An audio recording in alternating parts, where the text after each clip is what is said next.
ರಾಜ್ಕುಮಾರ್ ಅವರು ಹಿಂದೆ ಇನ್ನೊಂದು ಪಿಕ್ಚರ್ಗೂ ಸಹಿತ ಅವರು ಒಂದು ಹೊಸಬಾಳಿನ ಅದೊಂದು ಪಿಕ್ಚರ್ಲಿ ಅವ್ರು ಧರ್ಮಸ್ಥಳದಲ್ಲಿ ಶೂಟಿಂಗ್ ಮಾಡಿದ್ರು. ಧರ್ಮಸ್ಥಳದಲ್ಲಿ ಶೂಟಿಂಗ್ ಮಾಡಿದ್ರು. ಈ ಶ್ರುತಿ ಸೇರಿದಾಗ ಚಿತ್ರನ್ನು ಸಹಿತ ಅಲ್ಲಿ ಮಾಡಬೇಕು ಅಂತ ಏರ್ಪಾಡು ಮಾಡಿದ್ರು. ಅದು ನಮ್ಮ ಗೀತಾ ಅವರವರು ಹಾಡ್ತಿರ್ತಾರೆ.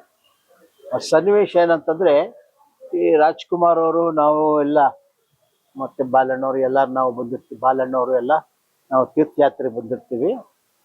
ಬಂದಿರೋ ಟೈಮ್ನಲ್ಲಿ ಇಲ್ಲಿ ಅವರು ಗೀತಾರವರು ಒಂದು ಹಾಡ್ತಾ ಇರ್ತಾರೆ. ಹಾಡ್ತಿರ್ಬೇಕಾದ್ರೆ ಅವರು ಸ್ವಲ್ಪ ಎಲ್ಲೂ ಸ್ವಲ್ಪ ಬುತ್ತಿ ತಪ್ಪು ಬಿದ್ದು ಬಿಡ್ತಾರೆ. ಅವಾಗ ಆರೈಕೆ ಮಾಡಕ್ಕೆ ಬರ್ತಾರೆ ಯಾರು, ರಾಜ್ಕುಮಾರ್ ಅವರು.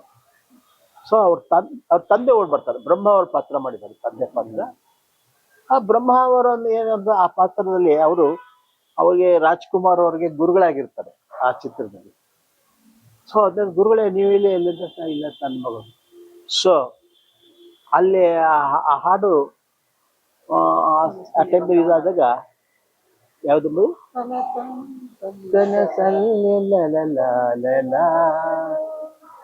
ಅದ ಹಾಡಿದೆಯಲ್ಲ, ಅದು ಹಾಡ್ತಿರ್ಬೇಕಾದ್ರೆ ಅವಾಗ ಬ್ರಹ್ಮ ಅವರು ಬರ್ತಾರೆ. ಆ ಮಗಳು ಜ್ಞಾನ ತಪ್ಪಿದ್ದಾಗ ಸರಿ ಅವ್ರು ಬಂದು ಎಷ್ಟು ಮಾಡ್ತಾರೆ, ಗುರುಗಳು ಅವಾಗ ಪರಿಚಯ ಆಗುತ್ತೆ.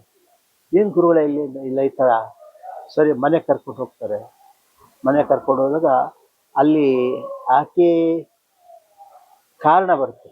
ಆಕೆ ಜ್ಞಾನ ತಪ್ಪೋದು ಏನೋ ಸ್ವಲ್ಪ ಈ ವಾಲ್ವ ಸೌಂಡ್ ಮತ್ತು ಎಲ್ಲ ಬಂದಾಗ ಯಾಕೆ ಜ್ಞಾನ ತಪ್ಪತ್ತೆ ಅನ್ನೋದಕ್ಕೆ ಒಂದು ಕಥೆನ ಬಿಡಿಸಿ ಹೇಳಿದ್ದಾರೆ ನಿರ್ದೇಶಕರು.